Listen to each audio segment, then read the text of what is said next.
আসসালামু আলাইকুম, hello everyone, welcome back to my channel Farhana Ini's kitchen. বাজারের কিনা মিষ্টি দই তো অনেক খেয়েছেন।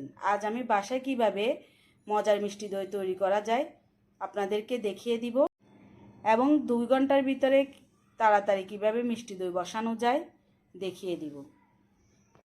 চুলাটা ধরিয়ে একটা পাতিলে 500 গ্রাম দুধ নিয়েছি। দুধগুলা 10 মিনিট জাল করে নিব। খেয়াল করবেন দুধগুলা ফুল ক্রিমযুক্ত হতে হবে, না হলে দইগুলা খেতে ভালো লাগবে না।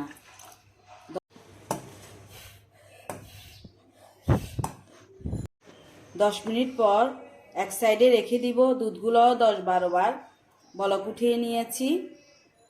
দুধগুলা কুসুম কুসুম ঠান্ডা হওয়া পর্যন্ত অপেক্ষা করব। আবারও একটা পাতিল বসিয়ে দিয়েছি। 1/3 কাপ চিনি দিয়ে দিব, 1/3 কাপ পানি দিয়ে দিব। এইভাবে ক্যারামেল তৈরি করে নিব।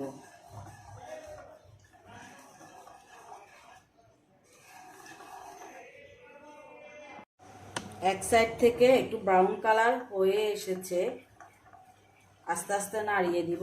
খেয়াল রাখতে হবে ক্যারামেলগুলো যেন না পুড়ে যায়।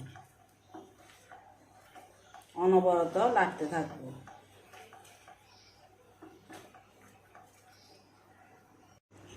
ক্যারামেলগুলো হয়ে গিয়েছে, আর বেশিক্ষণ রাখলে পুড়ে যেতে পারে, তিতো লাগতে পারে।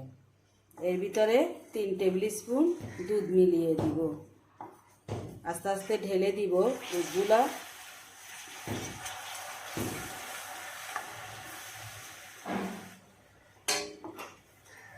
বাকি দুধগুলোও একসাথে দিয়ে একবার বলক ওঠা পর্যন্ত অপেক্ষা করব। এখানে আর এক্সট্রা চিনি দিব না। চিনিটা যে ক্যারামেল দিয়েছি ওই ক্যারামেলে একসাথে দিয়ে দিয়েছি। একবার বলক ওঠার পর চুলাটা অফ করে দিব।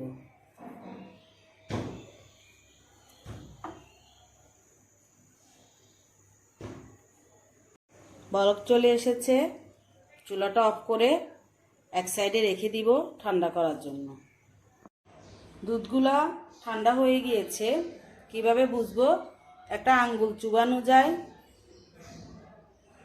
সেরকম ঠান্ডা করে নিই। দই বসানোর জন্য একটা মাটির হাঁড়ি নিয়েছি।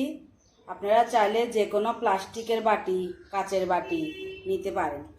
এখানে একটু বীজ দিয়ে দিয়েছি। বীজ মানে আগ থেকে একটু দই ছিল, ওই দইটা 1 টেবিল স্পুন দিয়ে মেখে নিয়েছি। এখন দুধগুলা সরাসরি ঢেলে নিব।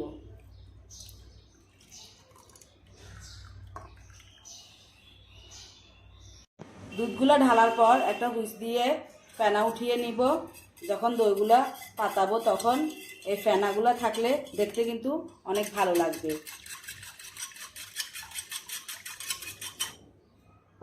ফেনা উঠিয়ে নিয়েছি। একটা ফয়েল পেপার দিয়ে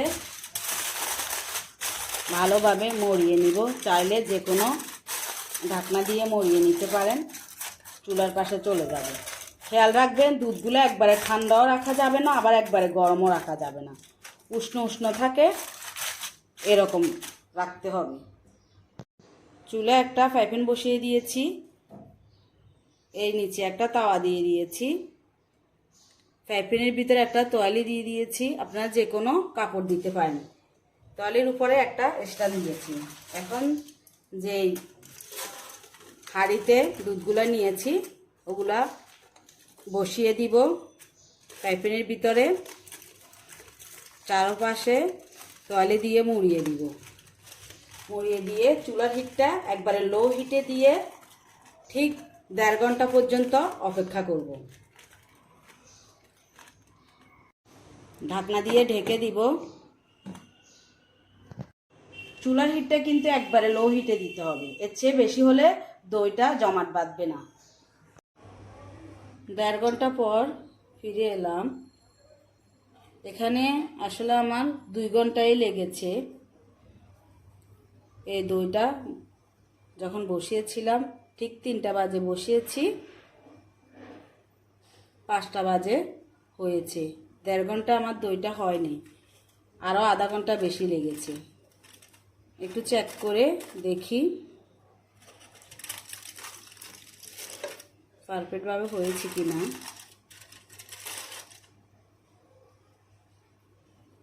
একটা কাঠি দিয়ে, হ্যাঁ কাঠিটা পরিষ্কার হয়ে এসেছে, দইটাও ঠিকমতো হয়ে গিয়েছে।